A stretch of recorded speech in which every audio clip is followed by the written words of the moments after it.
Okey, soalan politik, very quickly, tanya dia.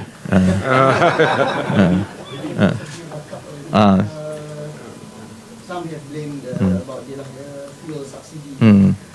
What do you think happened in Sungai Bakap No, I think you have to drill down to the nitty-gritty of the result. Nitty-gritty of the result is that there is no obvious swing in Malay support. Dalam PRN yang lepas, Malay support for PH candidate was about 22-23%. Currently pun about 22-23% juga. So walaupun majority tu nampak tinggi, actually there was no swing of support for Malays. Likewise, there is no swing of support for non-Malays. Chinese pun lebih kurang sama, about 90% voted for PH. Indian pun sama. The main difference this time around is the turnout rate.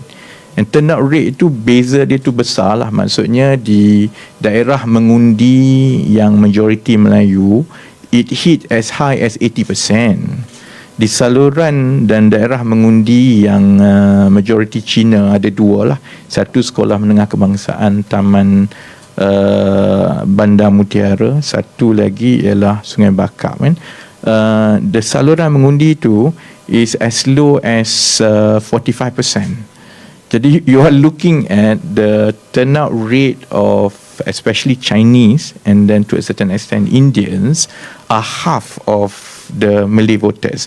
Dalam keadaan yang sokongan tu tidak beralih. It's actually we are still deadlock exactly as 1 year ago in terms of support kan. So I think that has to be established first. Then I think you can go to the next question. The next question is sama ada adakah ini disebabkan diesel and so on. I think we have to engage more with focus group with the non-Malay voters there to understand their motivation of not coming out. Tapi kalau dilihat kepada tahap sokongan pengundi Melayu, kalau betul soal diesel semua ini ada kesan besar kepada undian, then you would have expected PN to actually increase their share of vote. But it didn't. It remains exactly the same. It's about 22.78.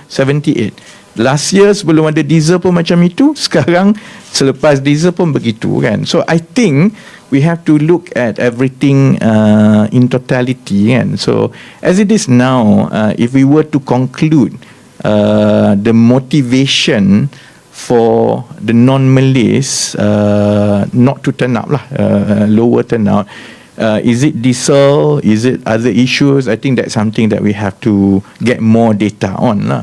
Although I also have to point out, actually traditionally memang dalam PRK dan pilihan raya negeri, turnout rate of non-Malays memang selalunya lebih rendah.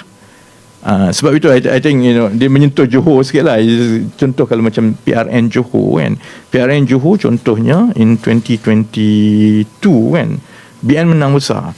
Part of it is because sebenarnya pengundi bukan Melayu tu dia tak keluar. Tapi when it comes to PRU kemudian about 7 months later, the turnout tu come back and dia rebalance the whole thing. So traditionally pun memang pengundi bukan Melayu semasa PRK dan PRN memang historically have a lower turnout than Malay voters lah kan. Jadi I think is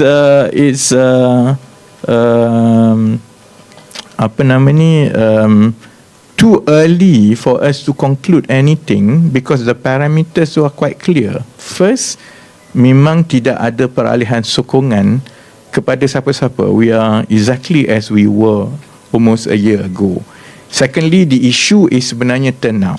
Then of course, do we have enough information to say the non-Malays didn't turn out about diesel? I think that we need to go back and find out more. But yet at the same time, if diesel were a big issue, you don't get that with the Malays because the support level remains the same. So I think we will operate within those parameters. At PKR level, definitely we will get more data and information. But I think is a mixture of all. I think you're aware that some politicians have personally blamed you for the loss, like KJ and Chani. Well, when PH won successively before, that issue doesn't come out. And sebab itu, I think sama ada Kian Ming ke, KJ ke, or anyone lah, I have not read whatever their comments. I think we have to go back to the data and fact. And the data and fact is basically about turnout rate. Jadi I think we have to look everything in totality.